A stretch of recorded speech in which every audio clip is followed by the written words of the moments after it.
Jamalahi Evans. Bismillahirrahmanirrahim. Le dimanche matin, 1er Sha'ban, 1301 de l'Hégire à Yoff, dans la presqu'île du Cap-Vert, à la pointe la plus occidentale de l'Afrique, le saint maître Seydina Limamoulahi alayhi salatu wa salam, lancé à l'âge de 40 ans son appel à l'endroit des hommes et des djinns, se déclarant être le Mahdi attendu à la fin des temps pour la restauration de l'orthodoxie musulmane. Ajibou da'yallah, ya ma'shar al-insi wal jinn, inni rasulullahi ilaykum. En français, répondez à l'appel de Dieu, vous hommes et djinns, je suis l'envoyé de Dieu à vous.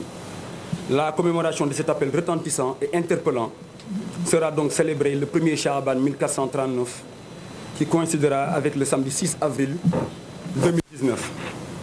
Seydina Limamoulahi alayhi salatu wa salam proclama partout qu'il était investi de la mission de prophète, messager de Dieu, et se mit à enseigner des conceptions et pratiques religieuses qui, à l'époque, étaient révolutionnaires, mais pourtant d'une partie orthodoxe musulmane.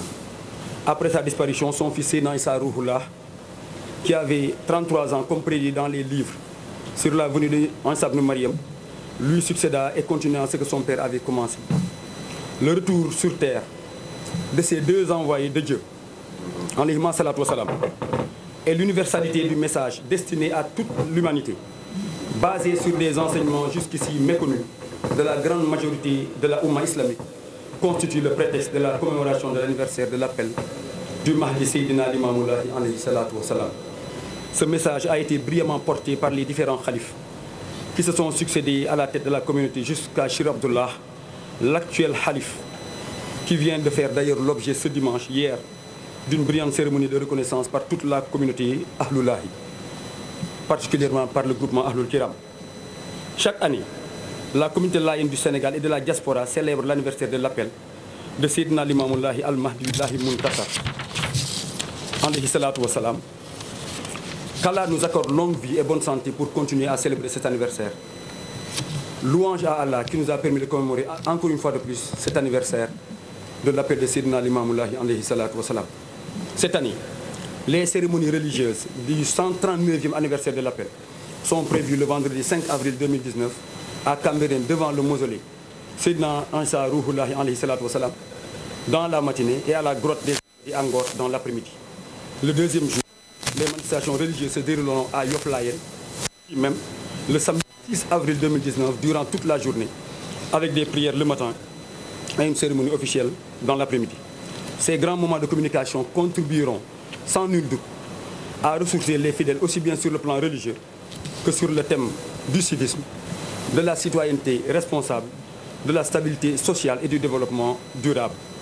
D'ici là, nous bénéficierons par la grâce de Dieu d'un espace de dialogue et de coopération en vue de contribuer à la stabilité de notre pays et à y ancrer définitivement la paix pour son émergence dans l'unité et la fraternité, dans ce tourbillon médiatique qui est défavorable à un monde, le pays en général, et à l'islam en particulier.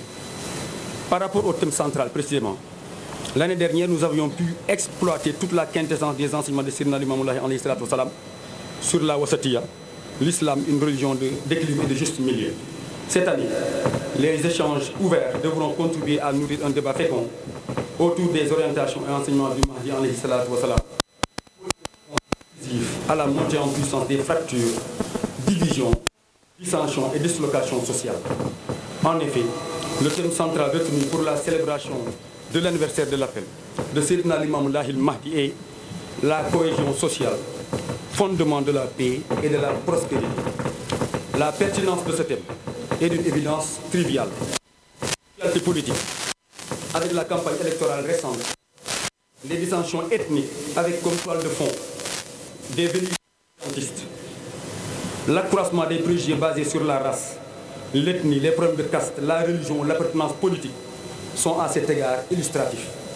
Ces fléaux, s'ils ne sont jugulés, mènent irrémédiablement à des situations dramatiques et chaotiques. Les exemples historiques et actuels sont hélas trop nombreux. Les guerres inter-États, notamment les deux guerres mondiales, les conflits inter, comme au Rwanda, au Burundi, les rébellions irrédentistes, comme au Pays Basque, parce que l'Afrique n'est pas l'apanage quand même de ces conflits. Tout le monde est sujet à ces conflits. Avec ETA, là, le mouvement MFDC en Casamance, les conflits interreligieux, conflits syriens avec Daesh, au Sahel avec ACMI, etc.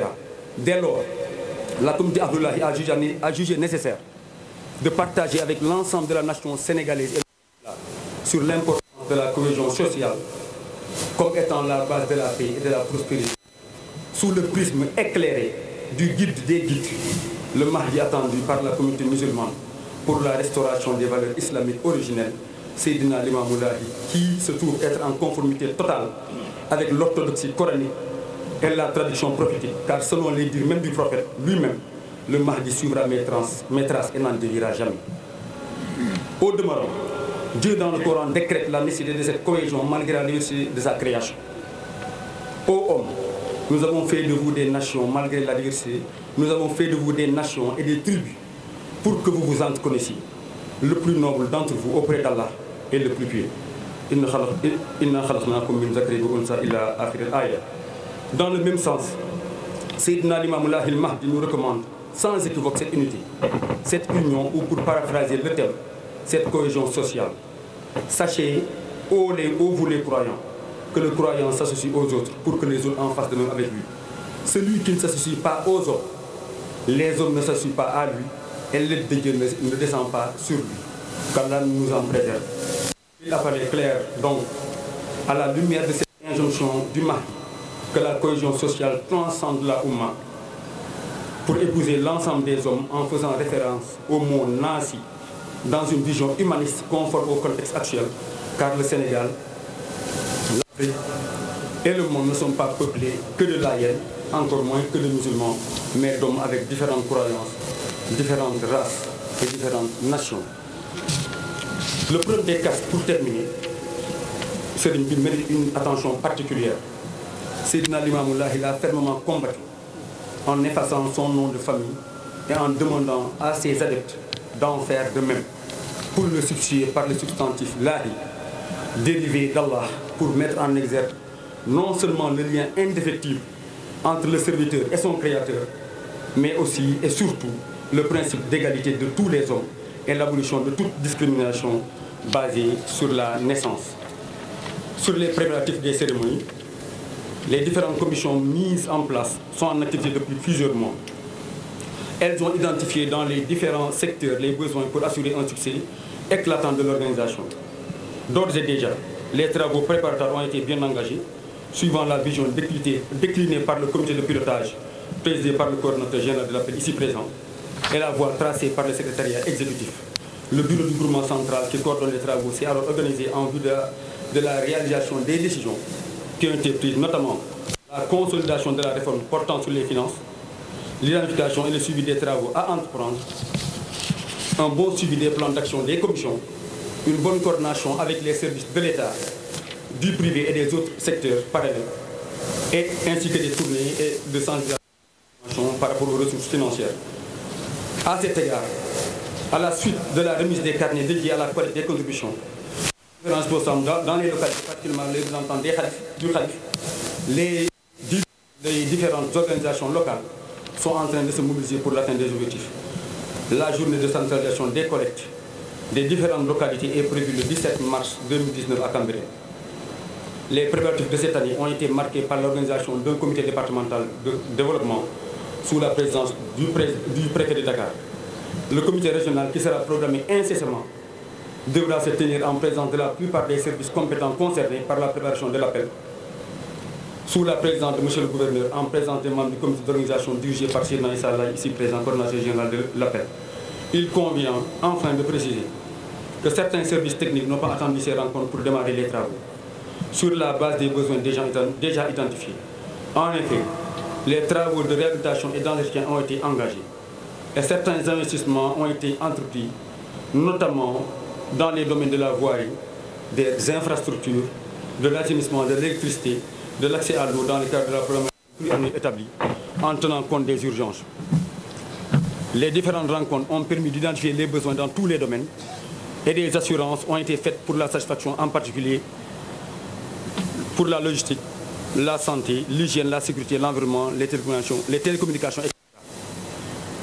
Une visite des chantiers devant être entreprise par l'AGEROUTE a été organisée dans les localités de Yoff, Cambérène, Yeumbeul et Malika, notamment sur les travaux de ici à Yoff, la route des cimetières à Yoff Ndenat, l'aménagement des voiries secondaires au sein de Ngor et les bretelles vers la VDN des localités de Yeumbeul et Cambérène. Les travaux d'assainissement avec l'ONAS devront régler le problème de déversement des eaux usées provenant de l'avenue Seydina Issa Rouhou. En attendant, nous travaillons en étroite collaboration avec le commandement territorial et les différents services impliqués pour la préparation de la réunion nationale prévue également incessamment au niveau du ministère de l'Intérieur.